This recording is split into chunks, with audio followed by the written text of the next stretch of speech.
Life doesn't follow a straight path. Through addiction, heartbreak, prison, and grief, we rise. From rock bottom to business success, healing, and purpose. This is the Long Way Round Show. Real stories to uplift, inspire, and remind you. The long way is worth it. Hosted by Daniel Cook. Stay tuned. We've got a powerful episode ahead. So I didn't realize who he was and what he was until it was too late. I was dug in. I had a child. I had, and I had a fear of this man. Right. And I don't know if you can understand. This is like a battered woman syndrome thing that I think a lot of women might understand that, people will say, why didn't you leave him? I'll tell you why I didn't leave him. Because if I left him, I would be in fear every minute of what he was doing and where he was, because I watched him plot and plan and revenge against other people in his life, right? He threatened to take my son and I'd never see my son again.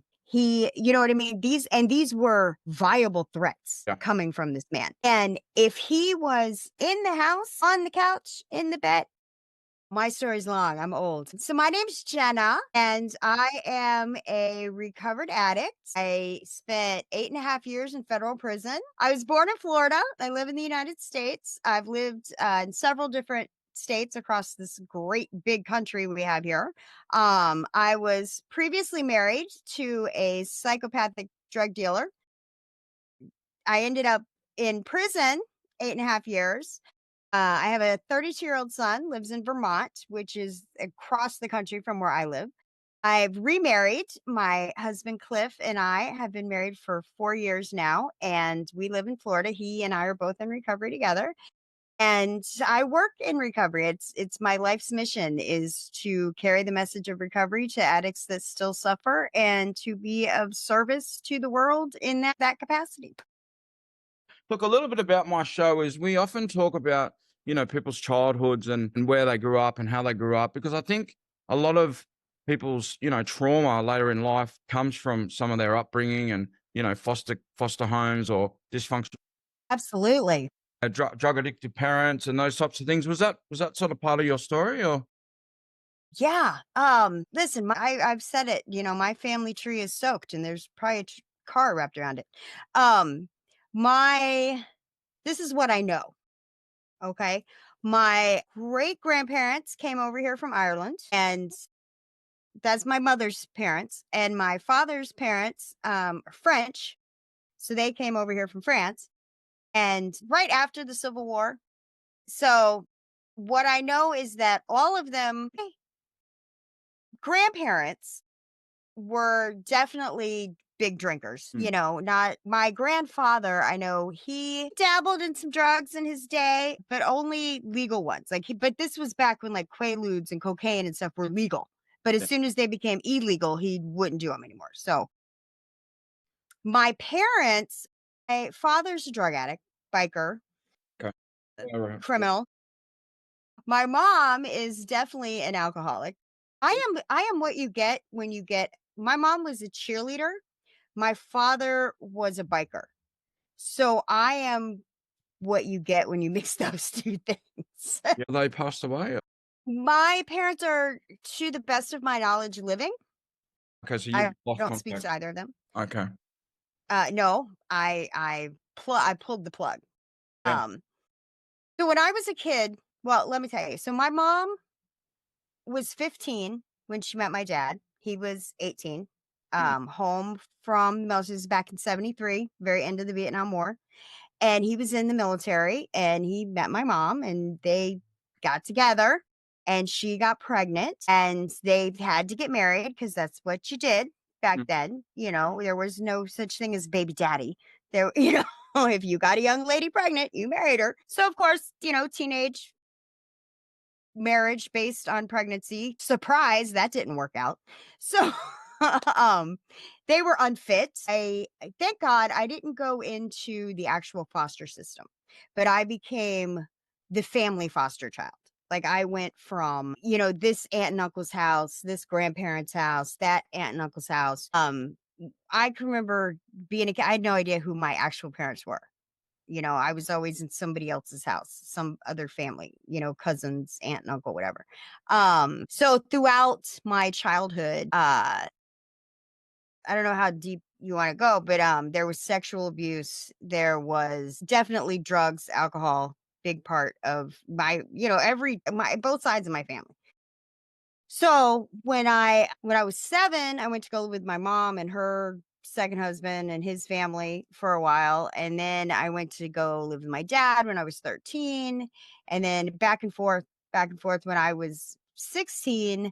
I was so ready to just not I married the first guy that came along that wanted to marry me, not at all worried about what I was running to, Mm. just trying to run away from, Wow. which I think is very common to women. I felt very much like I just had to get away. Just had to get away from those people. My It was rough. It was rough. I was unwanted from the get. Like, my mom didn't want to be pregnant at 15. She didn't want to marry my father. He abandoned us. He took off. I was 18 months old. I didn't see him again until I was 13. My mom, I really truly only went to go live with her when I was 7 because her husband at the time felt, now here's another, she was 19. She married this guy who was 14 years older than her, already had 3 kids. Meanwhile, her kids being raised by other people. So she gave him some. Your mother? Yeah. Yeah. My mom, when after my dad left, Yeah. she dropped me at her aunt and uncle's house, Yeah. right? And she went, so she was going to get a job and then send for me. Well, Mm. instead of getting a job and sending for me, she married this guy 14 years older than her, who Yeah. had his own home and had his own business and had 3 kids of his own. And this is back in the late 70s. So he had custody of his children, which meant their mom was so jacked up that he was able to gain custody, because back then the mom just like automatically got custody, right? So this is a man who loved his children and felt bad for my mom because she told him some sob story about, oh, my daughter, I need take care of me, and my daughter, I don't have. She never wanted me. She didn't want me at all. So, but he fought for me. He fought for me and brought me, there's a whole custody thing, whatever. So I went to go live with them, and they did not listen, those 3 kids did not want me coming in because I was the youngest. Now I'm the baby. Now, you know what I mean? Like, it was not a great family dynamic. And then, of course, that marriage didn't work out. None of my mom's marriages worked out. My dad's been married 5 times. Wow. My mom's been married 3 times. The last guy she was with for like a decade won't marry her because he's Catholic, and she's been divorced 3 times. And it's just so, it's a nightmare. They're nightmare people. Yeah. But it's okay, because I was once I got away from them and got into my own nightmare life, I realized that I had to quit blaming them. I had to, you get to a point in life where, okay, I can either stay a victim of my trauma, or I can realize that I'm a survivor. I survived that. Every time I have a nightmare, every time I'm depressed, every time I'm anxious, every time I'm like, I can't believe this happened to me. Guess what? Now they have all the power and control over me. Well, I'm too rebellious and to allow that. Yeah. So I'm gonna do whatever I have to do to not give them that power. And over the years, I've tried to reconnect, here and there, here and there. So I eventually got to a point through therapy, Yeah. where I realized, you know what? If they weren't my parents, I would not they're not people I'd want to hang out with, So I don't have to have them in my life. And they don't, again, I was not, and I'm not blaming or judging. I'm just saying what it was, Yeah. Nobody wanted me. Nobody wanted me. Not because of me personally. They didn't want any kid at that point in time. No. Do you know what I mean? Like, it's not because of who I am. It's because of who they are Yeah. and what they had going on in their life. And, it's Yeah. so anyway, I don't know. Does that answer your question? Yeah, no, it does. And look, I mean, the reason I talk about this stuff is because, people that grew up in a nice home with 2 parents and, went to school and college and all that sort of stuff. I think a lot of people, and maybe I'm judging by saying this statement, but it's easy to say, you see a homeless guy or a drug addict or someone breaking into, a house or whatever, it's easy to say, "Oh, this, bloody whatever." But unless you grew up, in foster homes and without parents and all these different things, like you don't know how hard it is for some of these people. So I like to dig a little bit into people's, childhood because, it really creates, you know, abandonment issues and, I'm not loved, Mm. not wanted, and all these things, you know what I mean? So, I guess in a way, like I want to, what's the word? Awareness, raise awareness for people that have been through these things. And, you're a survivor and you've come through all this. And, by the grace of God, you're doing really great things now. But, there would have been a lot of, trials and tribulations and a lot of pain. And, you don't just go, oh, at 16 or 18, oh, bang, I'm free now, I'm healed. It's a massive, massive process. And you would have had a lot of, I imagine you would have probably cried yourself to sleep when you were a child and all the Yeah, I mean, I've had, clearly I turned to drugs and alcohol. Also, I've had 3 different suicide attempts. I got brought back to life twice because of drug overdose, but I got brought back to life once and Baker acted because of a suicide attempt. Like if they hadn't have crashed in the door when they did, I would have died. It was not a cry for help. It was, it was, do you know what Baker acted is? I don't, um you probably don't. Okay, so different states have different names for it. In okay. Florida, it's the Baker Act. Basically, that is when law enforcement or family can have you involuntarily committed Oh, for evaluation if they feel that you are a danger to yourself or somebody else. yeah, gotcha. So when I locked myself in the room and the person whose house I was staying at, I didn't responds to the knocks on the door and the bangs on the door. She called the cops and the fire department, and they came in and I had bruises on my chest from where they had pumped me, and they pumped my stomach, and I woke up. I had taken um a bottle of promethazine, so which is uh Op uh huh Is it opiates? they And yeah, it's basically a trouble sickness tablet. Yeah, I think people sometimes right. yeah, I know shit like that too. Just you know what it's like when you're a full blown drug addict, you take whatever you can get. Yeah. Yeah, pretty much whatever I can get my hands on. But I took like the whole bottle, and 4 days later I came to Yeah, wow. in the hospital, cuffed to the bed for my own safety, like strapped to the bed, and was informed that I had been Baker acted and I had to stay there in the hospital until they decided that I could leave. And then I had somewhere to go. And, you Mm. know, so yeah, yeah, I've definitely, and then, just growing up, like I've gone to, I've had therapy. I've ended up in jail. I started out, when I was like, first time I went to detention center, I was like 13. Some friends and I, uh, and don't ask me why. Don't try to make sense out of things that don't make sense. But there was an empty house in my little town that I lived in, and we had went into the empty house just to like get high and whatever. And for whatever reason, we started messing with the house. Yep. A little vandalism, little graffiti, right? Well, the next thing you know, us and all our brilliant wisdom, you're inviting other neighborhood kids. And this house, we ended up just destroying this house. And it happened to be next door to my little girlfriend's house. And we were skipping school one day and we were in her house when we saw the realtor was bringing people to look at the house. And yeah, and of course we all got caught. We're stupid kids, they tell it. Whoever, like the first kid that got rolled up told everything, Yeah. so that was the start of my illicit, my illustrious criminal career.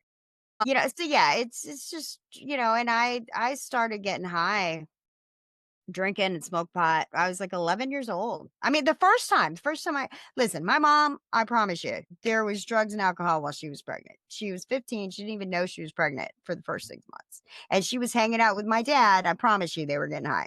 I don't need to know. You don't got to tell me. I already know. So I was like, doomed from the get. And then when I was younger, innocent things though, like, my mom, when I was living with her, like at Christmas time, she'd give me and my stepbrother a little glass of pink champagne, celebrate Christmas. All the grown-ups are toasting. So give the kids a little pink champagne. It's like, like what you wouldn't think would be a big deal, Yeah. right? My stepbrother and I, we used to, steal her cigarettes and go hide out under the house and smoke them, and think we were cool. Um, we all went to that party. We all or I don't know, my small little town, like 12, 13, 14, we're all stealing beers and smoking cigarettes and trying pot and just some of us never stopped. Some of us smoked a couple cigarettes, threw up, never smoked again. Some of us never stopped smoking, never stopped drinking, never stopped drugging. What's next? What else? What else? And I think a lot of the reason that happens is because of the pain, you know what I mean? The pain and the hurt is too much to bear.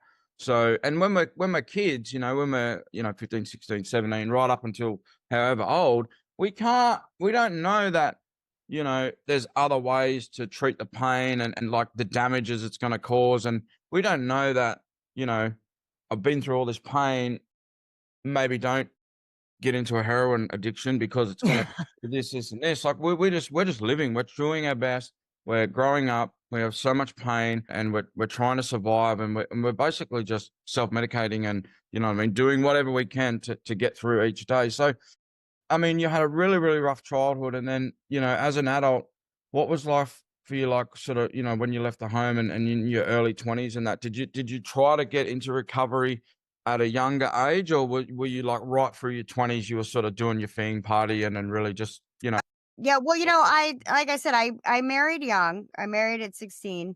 And to your point too, just to, when we're going through those trials and tribulations of puberty and young, being a teenager, if the grown-ups around us are jacked up, yeah, like I couldn't turn to the people that I thought were idiots and I resented and clearly didn't have their crap together. I'm not going to turn to them for advice and like I'm going through this thing, I'm struggling with this thing, but you're the last person I'm going to talk to about that. And I think that's very true. In the environment that we grow up in, if there's not a sense of safety and stability, where do you turn when things get bad? Like I grew up in the church, went to church every Sunday. The same people that were racist, that were child molesters, that were, these are the people that are taking me to church. So not only did I rebel against them, I also rebelled against the church, right? And it was not until decades later that I figured out that wait a minute, that's, what the church is saying, the church that's all right on. It's the people. that represented God over the years, you know what I mean? Right, Yeah. right. Churches and different things, and yeah, it's hard, and a lot of people, they never see that that's what happened at the church, but it doesn't represent God and Jesus and those types. Right, right. That's Yeah, that's why, there's this saying that, religion is for people that are scared of going to hell, and spirituality is for those of us that have already been there. yeah, I love. So I live a spiritual life, absolutely. Yeah, But anyway, so my 20s, so I married my first husband. I was 16, he was 22. Um, I got pregnant at 17, had my son at 18, and we partied. It was okay in the beginning, over time he became abusive and he chipped away at me. Chip until there was like I was a shell of myself, But I stayed with him for 17 years, And he it's actually because of him that I didn't probably die of a heroin overdose decades ago. But it was because he was a control freak. He was narcissistic. And I didn't, of course, like I said, I didn't know what I was getting into. I only was concerned about what I was running away from. So I didn't realize who he was and what he was until it was too late. I was dug in. I had a child. I had, and I had a fear of this man. Right. And I don't know if you can understand. This is like a battered woman syndrome thing that I think a lot of women might understand that, people will say, why didn't you leave him? I'll tell you why I didn't leave him. because if I left him, I would be in fear every minute of what he was doing and where he was, because I watched him plot and plan and revenge against other people in his life, right? He threatened to take my son, and I'd never see my son again. You know what I mean? These were viable threats coming from this man. And if he was in the house, on the couch, in the bed, I knew where he was and what he was doing. If I left him, I would never be free of him. Yeah. Right. So it wasn't until we went to prison and my son had already, I waited till my son turned 18, then there could be no custody dispute. Yeah. Right. Yeah. Um, we had lost everything because we went to prison. So we lost the house. All the money was gone and there was nothing to fight over. And Yeah. I filed for divorce. And there was a country, he was in New York, I was in California, and there was the whole country and a whole bunch of razor wire and the federal government between me and him. And that's when I filed for divorce. And he contested it originally. So I got moved prisons. I went from California to Texas, refiled in Texas. Texas said, "We don't care." And they granted it. Yeah, California can fall off into the ocean for all I care. China can have it, but whatever. I'm not going to get into politics. But so I didn't drink and drug too much when I was, like when my husband and I first had got together. We did a lot of acid, smoked a lot of pot. As we over the years, though, he didn't like it when I drank. He didn't, because if he couldn't have control over me, Yeah. that was not okay. And Yeah. of course, when you drink, nobody has any control over you. You don't have control over you, And anytime I drank to get drunk. Yeah. Never did I have a drink. If we're drinking, we're drinking, Yeah. and I can drink most of the boys under the table. Yeah. And I like to he liked to always be in control. So, but anytime we were in a situation where drugs were around or I was in, man, I was in, and what do you got and how much can we do? And like that mental obsession was always, always there. But there were long stints where I didn't actually use drugs or Yeah. drink. I was living life. I was being a mom. I was working, and so while I was in prison, I stayed high as much as possible. That's where I fell in love with pharmaceuticals, because I could just go to the prison doctor and tell them I had depression, anxiety, or, and they dope you up because they want to keep you docile, Yeah. And while I was in prison, that's the first time I did heroin. And we used to get what you call shard cards, is methamphetamine. Take I mean, I don't know if you can get away with it now. This is, 20 years ago. But they take like a greeting card, like a Hallmark card, Yeah. and dip it in methamphetamine. And then they mail it in with like a letter, like somebody wrote you a letter, Send it and on then the you document. cut it up. Yeah. Yeah. And you Yeah. cut it up and you eat it. And now, yes, things Then like that we would you're do. awake for 2 days in your cell, locked in for 9 hours, can't do anything. Yeah. Yeah, absolutely. Well, we had fun. Listen, I had my little radio. Me and my little roommate would do it. My cellmate would do it together. We'd be in there cutting up magazines. And just, we'd be we'd have a great old time. And then I got out of prison, and I was supposed to go. Now, remember when I was in there for 8.5 years. I had nothing, It's a long time. nothing when I got out. Yeah. Yeah, like I had what I could pack in my little shoulder bag from prison, and so I was originally supposed to go stay with my mom, right? Well, they give you like 18 months before you get out, they start doing your get out plan, Yeah. right? And they set up your probation, they set up if you're going to halfway house, whatever, whatever. Well, my mom at the last minute, okay, she had 18 months, Mm. told me I could come stay with her because I literally had nowhere else to go. Uh, she pulled the plug. She said I couldn't come there because she was worried about what the neighbors were going to think. Wow. And I was like, so I had to go to my dad. I had literally nobody else. So I went and stayed with my dad for a little while, and I got out of there as quick as I could, and then I got with a guy who, that was a nightmare. And, he cheated on me. We were doing a lot of meth. It was bad. And, I was looking at being homeless. He and I were breaking up. Like I was done. And I had nowhere to go, and I couldn't go back to I was no way I was going back to my dad's, and I was on federal probation. I was scared to death I was gonna end up back in prison or homeless, and that's when I took the bottle of promethazine, Yep. and so I got Baker acted, and I called just a guy that I knew that my ex-boyfriend had done some work for and whatever, so I just knew him, and I was like, "Listen, they won't let me out of here if I don't have an address. I don't need to come to your house, but can you please just, like, tell them I'm coming to your house so they'll let me out of here," you know? And, so he actually found something for me. He had this man that, needed a caregiver, not a nurse, but just, he was an older man. He had COPD and he needed somebody to like do the dishes, drive him around town. And he had an extra room. And I was, yes, yes, I will absolutely. So, I started doing that. And, my husband was delivering medical supplies at the time. And, I was in there washing dishes one day and he came in to bring this old man oxygen. And, ding, ding, ding, I saw him and it just melted. Just, I Wow. knew I had to meet this man. And yeah, yeah. So we spent our first couple years, we spent drinking and drugging a lot. We stayed drinking and drugging.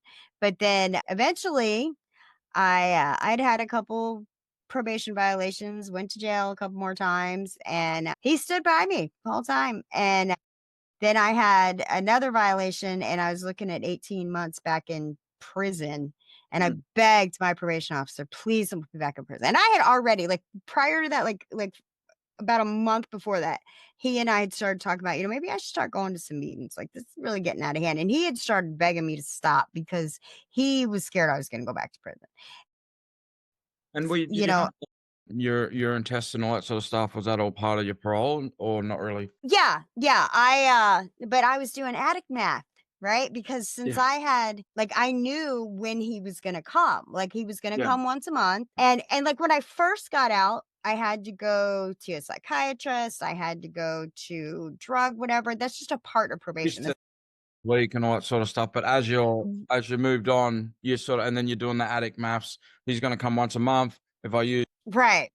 us 3 days later, I'll be clean. Right, like, I didn't smoke pot because Yeah. that stays in your system too long, Not right? move. Yep. I was smoking crack, I was doing meth, I was drinking whiskey, that was my thing, Yep. and, and I would have my little appointment and da da da, and yeah, so but he knew. I mean, he wasn't a stupid man, he just couldn't catch me.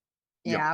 I was getting over. I was getting over. But then the day came where I was smoking crack and drinking whiskey, and he called me and he said, "Hey, I got some paperwork I need you to do. Come in the office."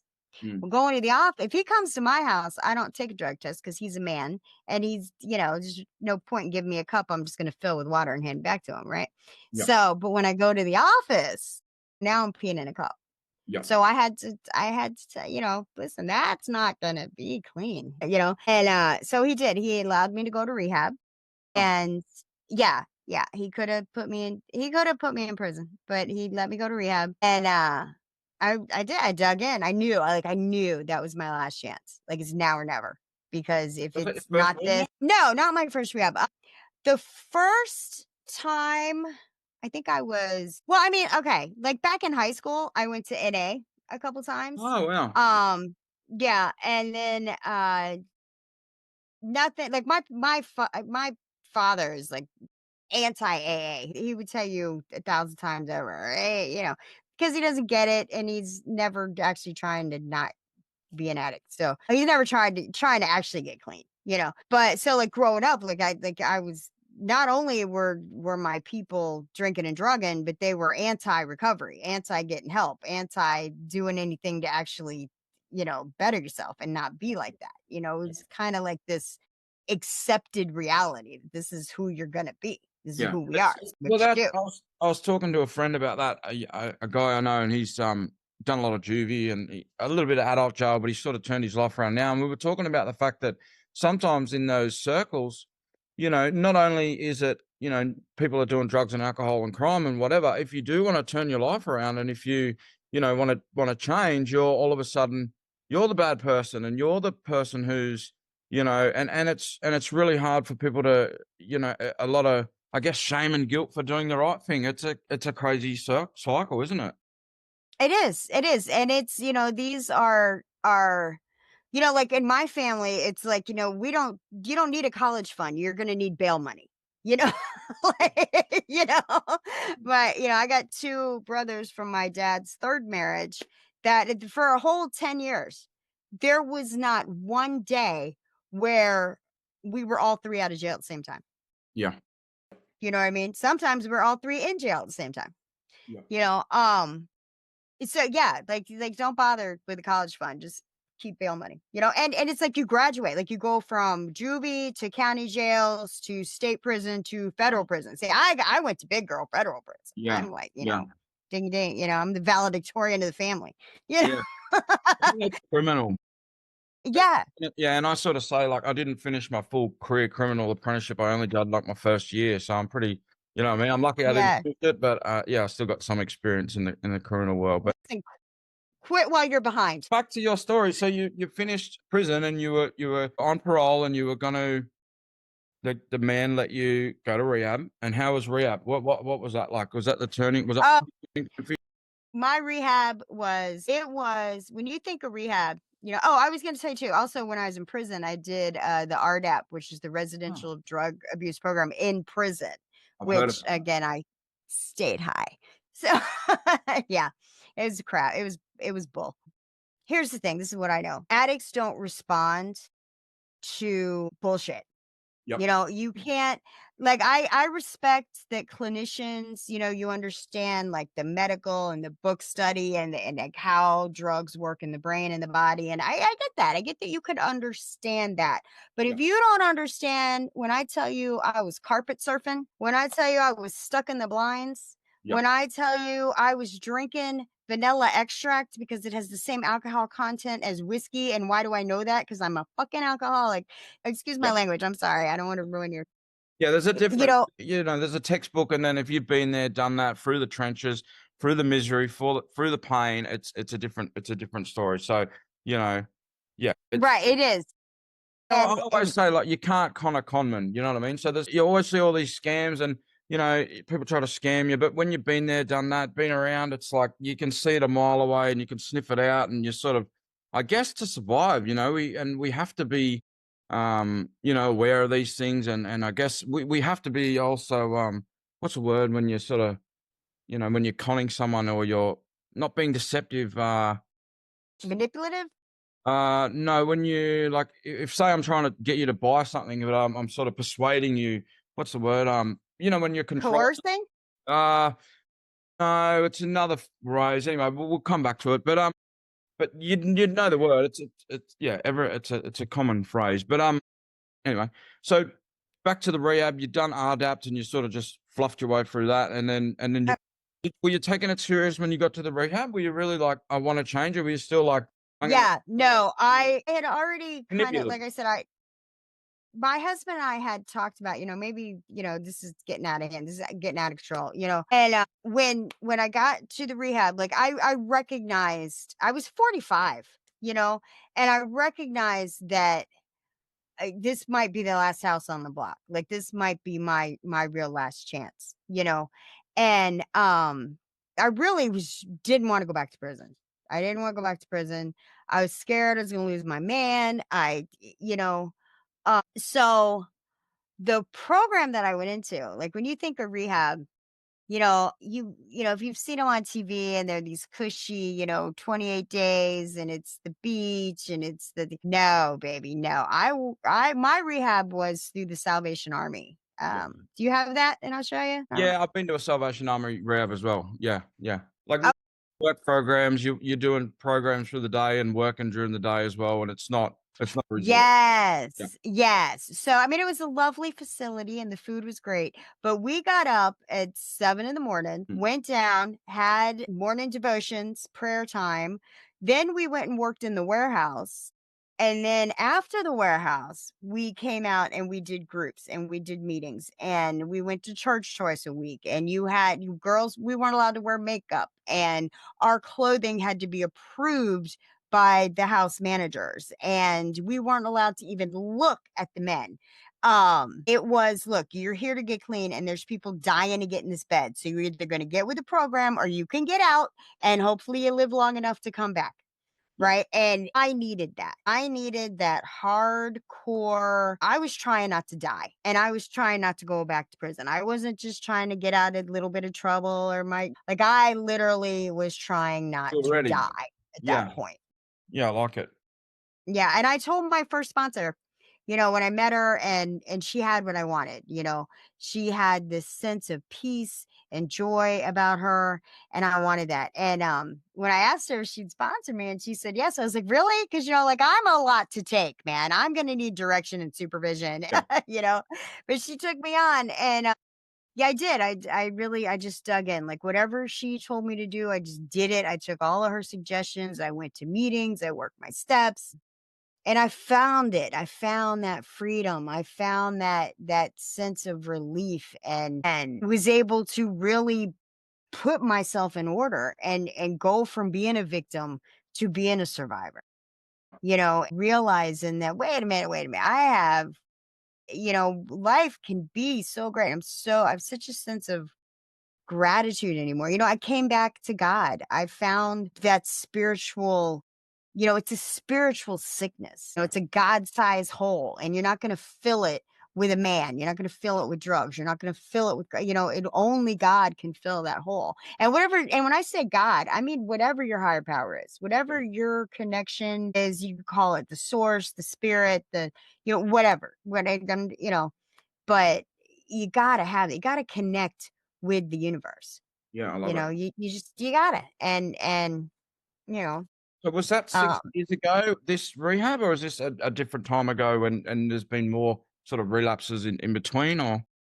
no, no, I got lucky with this last one. Yeah, like I had done, like I said, I went to NA and I had done the RDAP program. I had done whenever I was locked up, there was always some drug rehab element. You were ready, you were focused, you wanted to change, something's gotta give, you know what I mean? I don't wanna be 65 and still trying, still going through. Right. Yeah, yeah. Right. Something addicted in your personal in your brain, yeah. Which I Yeah, like. and I told my sponsor, I said, "Listen, I don't excuse me, I don't wanna just not drink. I want to not want to drink." Yeah. Okay, because I I like. recognized that that was the problem, right? Yeah, I didn't wanna be white knuckling it, or what they call a dry drunk, where you don't drink, but you're just a miserable person. I yeah, didn't want that, yeah, I that I'm not, and like you said, you could spot it. If somebody is working their program, whatever their program is, uh, if they are right with themselves, right with the universe, right with God, living those spiritual principles, honesty, perseverance, diligence, all those kind of things. yeah, If somebody's implementing that in their life, it shows. You can tell. yeah. I don't have to tell you I'm in recovery. I don't have to tell you that I'm an honest person. I don't have to tell you, you can just tell when you It's talk to me. attractive, you know what I mean? And you feel good around people like that. It brings comfort, it brings healing. There's something about when someone has, not saying that we're perfect or we have all the answers, but there's something about when someone's, really giving it a good go, they're trying their best, really, they're doing their program, they've had some healing, and you can see it and you can feel it, and it's great to be around people like that. But the flip side of it is some people, they're 20 years clean and they still miserable and still hate their life. And for me, That's I'd rather go and yeah, I'd rather be using, I'd rather be dead, you know what I mean? It doesn't excite me. I want to have a good life. I want to, spend time with my girls and family and do exciting things. And otherwise, I would have just been rather be in addiction and having fun that way. But I don't want to live that life anymore. But I agree with you. And unless we're having a good life, what's the point? right. I didn't get sober to be miserable, Yeah, because with sobriety, and that's what I say, like in the times in my life when I wasn't using, I still wasn't sober. yeah, Because I still had the mental obsession. I still was miserable, yeah, and I don't allow misery into my life anymore. Like, I have bad days. I have days where I want to rip somebody out of their car because they don't use their turn signal. Like, I am just as prone to snapping off and, being cranky, being, hungry, angry, lonely, tired. I absolutely if I don't have my coffee, don't talk to me before I have my morning coffee. Yeah, that's real. I've gave up smoking. I'm trying to give up vaping. So I am just as likely to flip out as anybody else. But those are moments Yeah. and they don't define my day. Yeah. I am so happy, joyous, and free, and I stay in gratitude and I stay praying, and it brings me such joy to help somebody else, to see somebody else be happy and joyful. And I'm not like, if somebody big drives me nuts, you have something successful in your life, something great happens, and you go and you try to share that joy, and then somebody, you know what? Get away from me. If you can't be happy for me, just shut the hell up. Listen, I'm very kind, but I'm not soft. And sometimes I'm not even nice.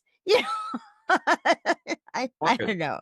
No, I love it. And I think, we've got to be blunt around certain areas of our life when we're working, in and around addiction and different things like that. Like a soft approach isn't going to work. And, manipulate was the word I was looking before, and a lot of people are manipulative and, us, men and women that have been through that, we can see right through the bullshit. And Yeah. yeah.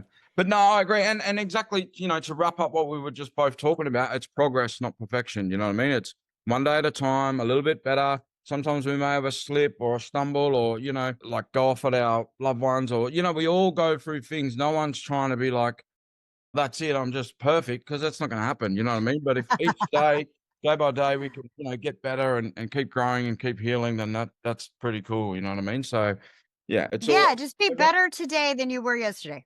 yeah, everyone's on their own. Yeah. For someone, it might be just really great that they haven't been to prison for 12 months. And for someone else, it might be really great that they've, been working. And for someone else, it might be really great that they've went and done a course or a ticket, or like everyone's on their own journey. And it's great to celebrate people where they're at and what they're doing. And I love seeing people succeed, whether it's a small thing or a big thing. And, it's great to see. So I love what you said about, how people, if they don't want to celebrate with you, they can just piss right off, because Yeah. it's so much like that.